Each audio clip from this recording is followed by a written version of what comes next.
Direct referral income കിട്ടും. 8% indirect ആയിട്ടും അതേപോലെ ഡയറക്റ്റ് മീൻസ് നമ്മൾ വർക്ക് ചെയ്ത് കഴിഞ്ഞാൽ നമുക്ക് 8% ലെവൽ ഇൻകവും ഇൻഡയറക്റ്റ് നമ്മുടെ ടീം വർക്ക് ചെയ്യുന്നതിലൂടെ നമുക്ക് വരുമാനം കിട്ടുമെന്നുള്ളത്. ആക്ച്വലി പറയുകയാണെങ്കിൽ ഈ ഒരു പ്രൊജക്ട് എന്ന് പറഞ്ഞാൽ ഒരു ടീം വർക്കിലൂടെ കിട്ടുന്നതാണ്. ഒരിക്കലും ഒരു വ്യക്തിയെ ഒരു സുപ്രഭാതത്തിൽ ഈ ടീമിനെ അങ്ങനെ മാറ്റിയെടുക്കാനോ മാറ്റി തിരിക്കാനോ മറ്റേയുള്ള MLM കൺസെപ്റ്റിൽ ചെയ്യുന്നത് പോലെ ഒന്നും ചെയ്യാൻ വേണ്ടി പറ്റില്ല. മണി ചെയിനിൽ ചെയ്യുന്ന പോലെ ചെയ്യാൻ വേണ്ടി പറ്റില്ല.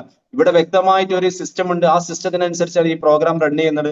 ഇതിന്റെ ഭാഗമായി നിൽക്കുന്നവർക്കൊക്കെ എനർജി ടോക്കണുകൾ കിട്ടും. ആ എനർജി ടോക്കൺ നാളെ നിങ്ങൾക്ക് എന്ത് ചെയ്യും, വലിയ രീതിയിലേക്ക് ഉപകരിക്കും. ഇവിടെ ആദ്യത്തെ പ്രോഗ്രാം എന്ന് പറയുന്നത് ഫോഴ്സ്ഡ് റൈസ് എന്നാണ്. നമ്മൾ ഈ പ്രൊജക്റ്റിലേക്ക് ആദ്യം എൻ്റർ ആയിട്ട് ചെയ്ത് വരുമാനങ്ങൾ ഉണ്ടാക്കാൻ വേണ്ടി പറ്റിയിരിക്കുന്ന ആദ്യത്തെ പ്രൊജക്ട് എന്ന് പറയുന്നത് വ്യക്തമായ ഒരു smart contracting affiliate referral earning program ആണ്. അല്ലെങ്കിൽ അഫിലിയേഷൻ ചെയ്തുകൊണ്ട് വരുമാനങ്ങൾ ഉണ്ടാക്കാൻ വേണ്ടി പറ്റുന്ന പ്രൊജക്ട് ആണ് ഫോഴ്സ്ഡ് റൈസ് എന്ന് പറയുന്നത്. അതിലൂടെ അൺലിമിറ്റഡ് ആയിട്ട് നമുക്ക് വരുമാനങ്ങൾ ഉണ്ടാക്കാം. റഫറൽ ഇൻകം ഉണ്ടാവും, ജനറേഷൻ ഇൻകം ഉണ്ട്, ഗ്ലോബൽ ഷെയറിംഗ് ഉണ്ട്, അതുപോലെ എനർജി ടോക്കൺ ഉണ്ട്, ഫ്രീ ക്രിപ്റ്റോ എയർ ഡ്രോപ്സ് ഉണ്ട്, കൂടാതെ റോയാലിറ്റി ഇൻകം